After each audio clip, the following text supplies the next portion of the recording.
Hi guys, Kelly Gorsuch here. I'm at Immortal Beloved in the RVA. It's in Richmond, Virginia. Today is our opening day here. I'm going to do a little cut here on Kylie where, as you can see, it's pretty much a one length and her four grads like grown out. So she's got a weak, her weak side has a pretty weak corner. So I'm going to do, I'll show you what I can do to strengthen that and keep that intact. And then turn her around. And then in the back, it's pretty much one length right now. It's got a little bit of a round on that shape. Nikki's gonna be doing the color later. In the meantime, I'm gonna be breaking through this with slicing, get a little negative space in there and get it to move around. And then we're gonna do some stuff like really surface in the sides and in the back just to get some movement and some texture into the layering pattern. Get to that in a second. Let's get it. Hi, I'm Nikki Browning.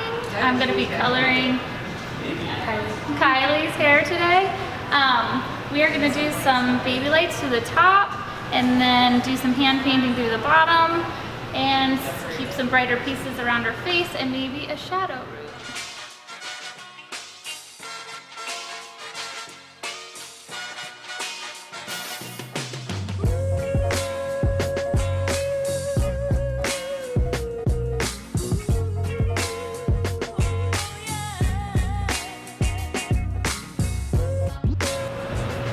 So I'm just following kind of a one length sectioning pattern and doing some really deep point cutting here because I'm trying to loosen up this line. I have her head down right now. I don't really necessarily need it at this length and for the kind of line I'm establishing. All right, so she's kind of dictating her length here. Like she wants to keep it as long as possible. I actually think it looks pretty good with the with kind of the texture of hair she has and you know, that she's gonna keep some painting in it. It's gonna give us a lot of movement. It's gonna give us like a super beachy feel. It's gonna be really nice. So we're just gonna like go with that. And it's more of a feeling here. Like I'm feeling what I want the length to react and how like piecey and soft and movable I want it. But I'm really not trying to put like really thought out texture in the line or anything because then you might as well just be cutting it blunt.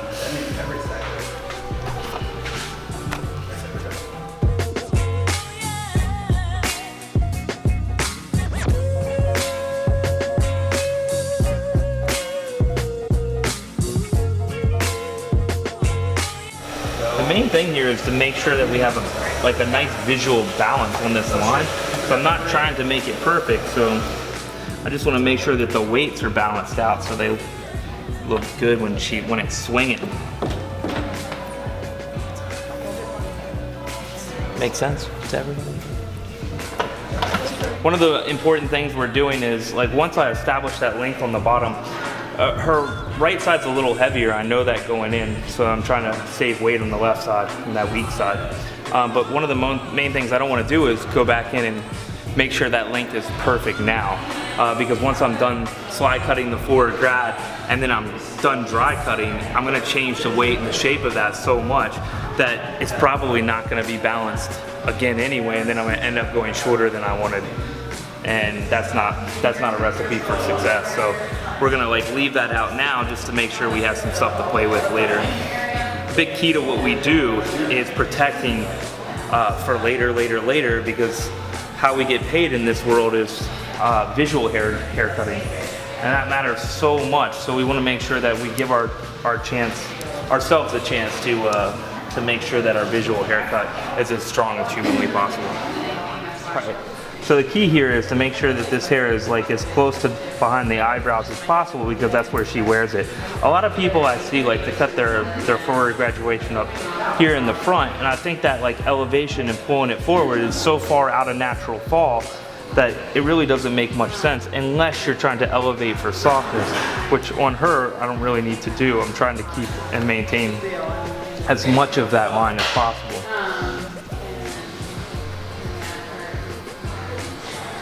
You see, I'm just going to pick my entrance point and slide cut down to my exit. We'll just do this a couple of times.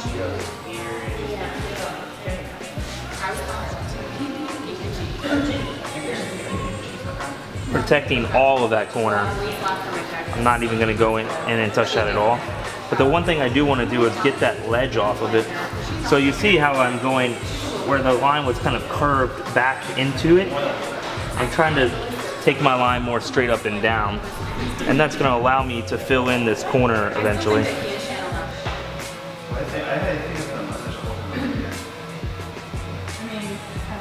You see how my hands move in tandem? Like that's an important part. Like nothing's moving, they're just moving straight down.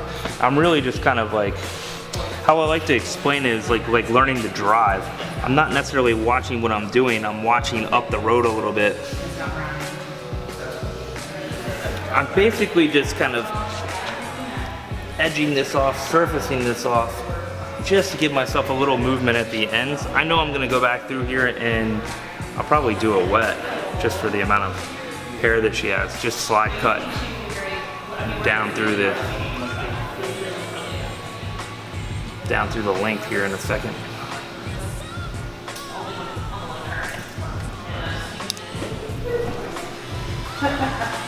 I'm just trying to make all of it at the bottom. I don't necessarily want there to look like there's layering in here. It would get really choppy in her head pretty fast just for the density that she has and the length that she's rocking at the moment. All that like comes into play. How much movement I want to put in here. Just general shape too, like it's really about what we're trying to achieve. So as I pull this up, I'm elevating for softness. I'm gonna slice through this. Now I'm gonna be like somewhat gentle because a lot of hair comes off here. When I'm slide cutting wet, a lot of hair is just gonna fall off. But I wanna make sure that like, I basically pulled out the fronts on the sides of this. So I'm just trying to blend these two together. This is like the exterior line. So I just wanna make sure that I'm blending that back exterior line with the sides. I've already point cut that, so all I'm trying to do is shoot for like a little bit of negative space here, and I'm also gonna kind of shoot for the areas that already have negative space built into them naturally. So I'm not just picking this up and thinning it down, however it works out. I'm picking it up and I'm shooting for areas that already have some natural brokenness to them, right? So I'm trying to strengthen the corners, so I'm not going to go into the corners. I'm just going slight into the transition between the back and the sides. I can see my corners, so I want to make sure that they stay weighty, or as weighty as possible. Is weighty a real word? Does make that shit up? I'm a fucking hairdresser. I'll say what I want to say. Get that on video. Alright, so two things on this section. This is kind of the top of the exterior line. This is also just under the occipital. And just continuing that. So now what's interesting is I did that, but I can pick it up as one section now together and just finish off any negative kind of space I want to put in, and that'll just give me that much more brokenness on that exterior line. You can see now her exterior line is like gonna be loose and pretty and moving. And now here, like I can actually start to go up a little bit and take out a little bit higher up the shaft there. And that's gonna give me a little more separation. What I don't want to happen is, as I layer up the head, I don't want to keep building up like a brick layering pattern through the same spot. So as I go up the head in section to section, I have to raise my pattern of my slices, my entrance point of my slices, my carving, because otherwise I'll end up getting a brick layering pattern, and you might end up getting a weight line that you didn't intend to get. And that's just like kind of thinking on another level. Just making sure that you're never going to get those weight lines, which I think are so visually heavy, and most of my haircutting is to kind of take the curse off of like the perfect shapes, so they become a little bit more wearable, a little bit more lived in. And and not lived in like you might hear as in lived in and it's just like it's just point cut at the end. There's nothing lived in about like point cuts at the very end of the hair and then the rest of the hair is like a solid mass. Like that's not lived in.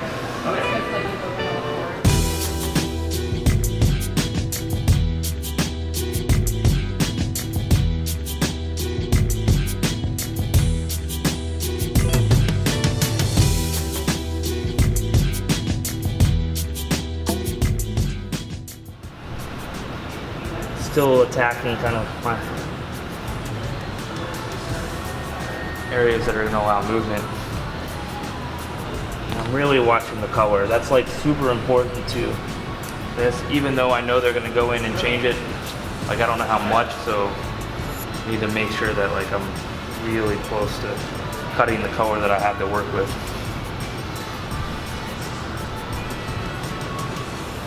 What I like to do is right here at the top of this, the entrance point of the forward graduation, it's kind of hitting it so there's like zero weight line there. I really don't like the start of the entrance point to be weighty. Same thing on this side, just elevating softly, elevating slightly for softness, and then visually picking it all up together to see how the whole line moves. Made the decision there dry to just start attacking the interior of the shape and like leave the exterior alone. I can come back in, we're gonna style this after the color one more time, and then I can make a decision there if I want to tweak anything. But so far I'm really liking the movement of that. A couple weighty spots in here that I'm just gonna attack.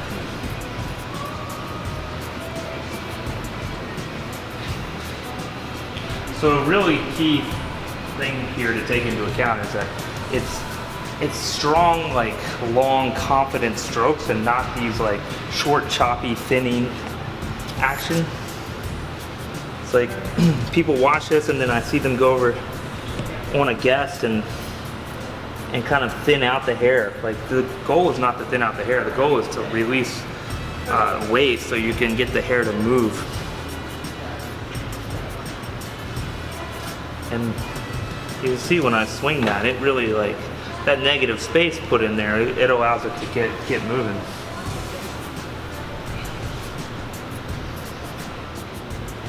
Doing too much with this, like there's no iron in it, it's no set. I just like push a brush and dip real fast and it's already starting to look pretty good. And she hasn't smiled once, so that's a good sign. There we go. So we'll let Nikki do the color and then we'll finish up afterwards.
Our finished look. The color looks great. We've maintained the strength in the corners. They actually look stronger now. Opened up that front, which allows those waves to pop around the face. And really just kind of overall, I'm just gonna turn you a little bit. Overall, just like a much looser feel, like more shattered outline. and some surface layers throughout, more just to give it a little texture and a little pop. Hope you like it. So first we started with foils, baby lights around the face, down the sides, and a few back in the top. We then went through and hand painted all around the bottom and the outside, and then went back and did a root shadow at the bowl after the shampoo, and then with Redken, we used Redken shades to tone with, and Whitmore House for painting.